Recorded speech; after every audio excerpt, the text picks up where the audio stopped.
Hai Pentasian, apa kabar? Semoga kita semua selalu dalam keadaan sehat ya. Jadi apapun yang udah kita rencanain bisa terlaksana dengan lancar dan dengan baik gitu. Nah kebetulan nih tahun 2023 kan udah hampir setengahnya ya kita lalui. Sebentar lagi juga khususnya teman-teman Pentasian yang masih bersekolah akan memasuki tahun ajaran yang baru nih. Nah, khususnya untuk jenjang SMP, untuk anak-anak kelas 7 dan kelas 8, kalian akan naik kelas. Dan sementara untuk kelas 9, kalian akan mengalami kelulusan. Nah, gimana nih perasaannya? Kalian deg-degan gak sih? Apalagi yang kelas 9 nih, kalian kan lagi menunggu pengumuman kelulusan ya.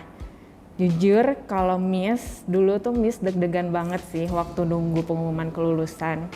Karena bukan lebih ke takut gak lulus sih, tapi lebih ke excited gitu ya.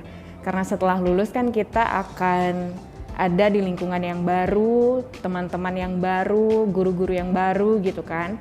Jadi Miss tuh excited, bukan ke arah takut tapi lebih ke excited karena penasaran gitu.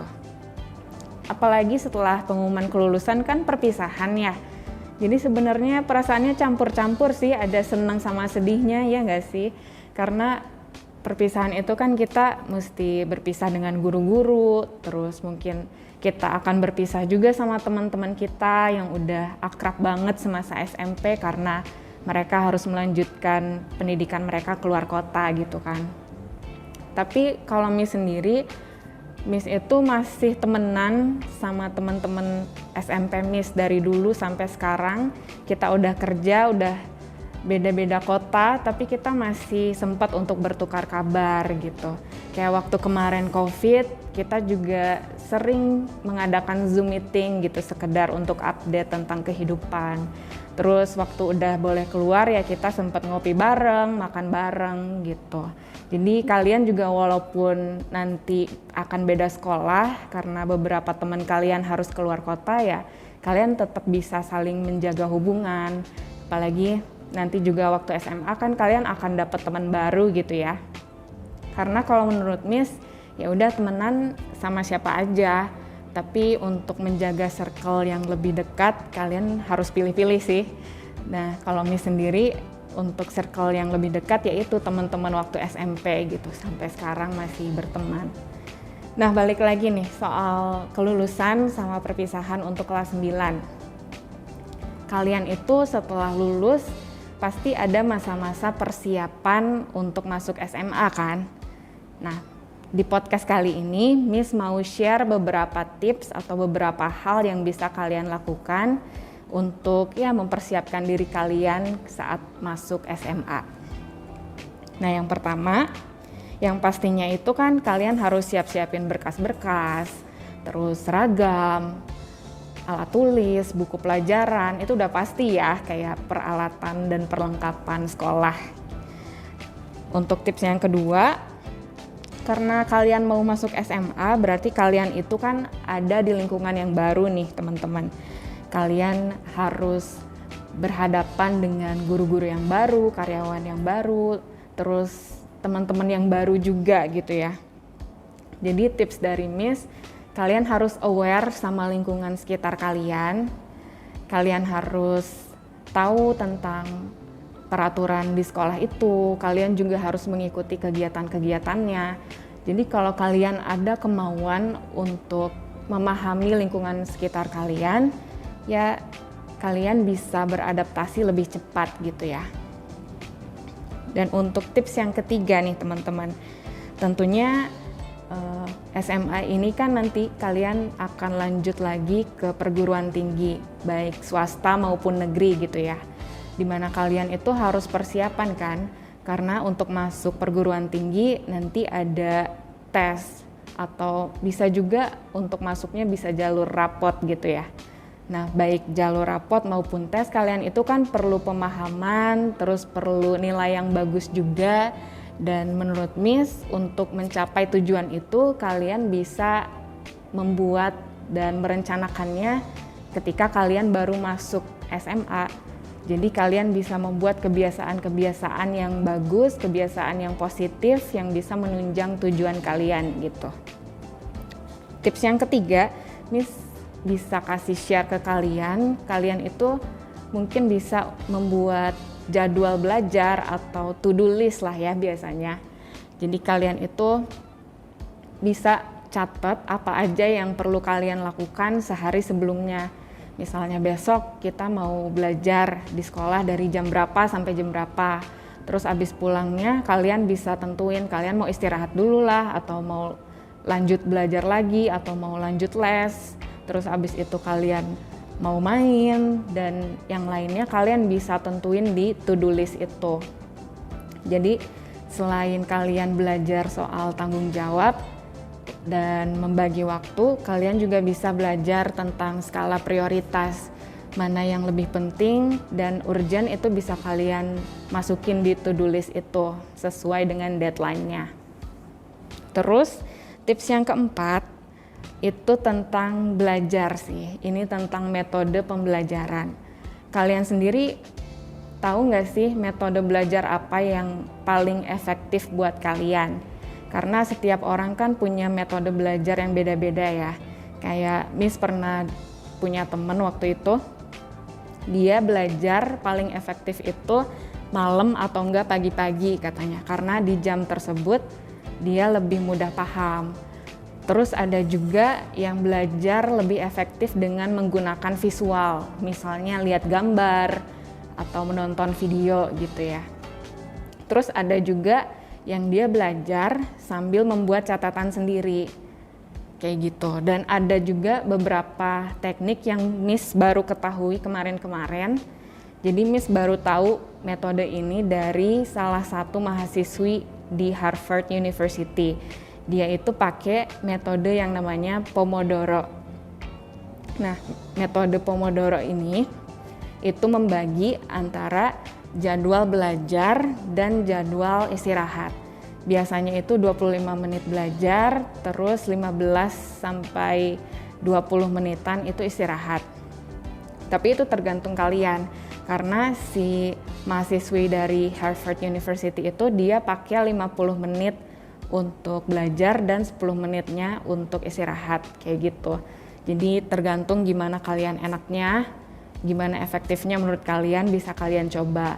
Karena Miss pernah lihat juga ada yang 50 menit belajar, 10 menit istirahat. Habis itu lanjut lagi 40 menit belajar, terus 10 menit istirahat. Terus habis itu lanjut lagi 30 menit belajar, 10 menit istirahat, kayak gitu. Terus metode ini tuh bisa dibantu juga pakai alarm. Misalnya kalian belajar 50 menit, ketika alarmnya udah bunyi, ya walaupun belajarnya belum beres, kalian tetap harus berhenti untuk istirahat. Nah, untuk istirahat juga sama. Misalnya kalian istirahat 10 menit, kalian lagi asik-asik scroll TikTok nih atau Instagram, tapi 10 menitnya itu udah beres. Nah, kalian juga harus beres istirahatnya, harus lanjut lagi belajar yang tadi, yang belum beres itu. Lanjut lagi ke pembelajaran materi supaya kalian bisa lebih fokus. Karena metode ini juga bisa membantu kalian untuk lebih fokus dan mencegah kelelahan mental akibat terlalu banyak belajar. Itu sih yang Miss baca dari internet.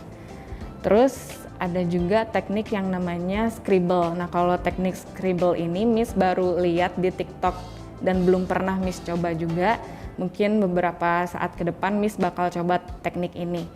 Namanya itu teknik scribble karena kita sambil belajar, sambil baca, di sampingnya tuh kita sediain kertas sama pulpen buat kita orat-oret. Jadi kita orat-oret aja ngasal gitu. Dari yang Miss lihat sih teknik ini berhasil untuk beberapa orang. Nah, Miss sendiri nggak tahu teknik ini bakal berguna di Miss atau enggak gitu. Tapi pasti bakal Miss coba beberapa saat ke depan kali ya. Nah, untuk kalian juga mungkin ada beberapa dari antara kalian yang belum menemukan metode belajar yang efektif, kalian bisa coba beberapa metode yang udah kita sebutkan tadi gitu. Barangkali ada yang cocok dan itu bisa memudahkan kalian untuk mengingat materi-materi gitu. Dan untuk tips yang kelima nih, kalian itu kan pasti nanti akan bergaul dengan teman-teman, tapi bisa juga dengan memperluas pengetahuan dan keahlian. Kalian bisa coba untuk mengikuti organisasi, karena nanti di organisasi itu kalian bisa belajar skill-skill tentang leadership, skill komunikasi, terus skill untuk ya bekerja sama dalam tim kayak gitu. Karena skill-skill itu juga nantinya bakal kepake ketika kalian sudah ada di dunia pekerjaan. Jadi kalian bisa asah skill kalian dari dini gitu.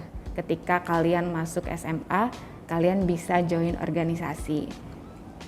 Terus biar gak jenuh juga, biar tetap balance antara akademik dan non-akademik, kalian bisa mengasah bakat kalian dengan mengikuti program ekstrakurikuler yang ada di sekolah. Jadi kayak Miss kan waktu kuliah itu ngambil jurusan manajemen keuangan. Tapi Miss itu punya hobi desain. Jadi hobi desain ini bisa Miss manfaatkan untuk jadi second job atau third job mungkin gitu. Dan ini juga bisa kalian lakuin juga, kalian bisa asah juga ketika nanti masuk SMA gitu. Nah, tips yang udah kita bagikan tadi itu kalian harus konsisten melakukannya.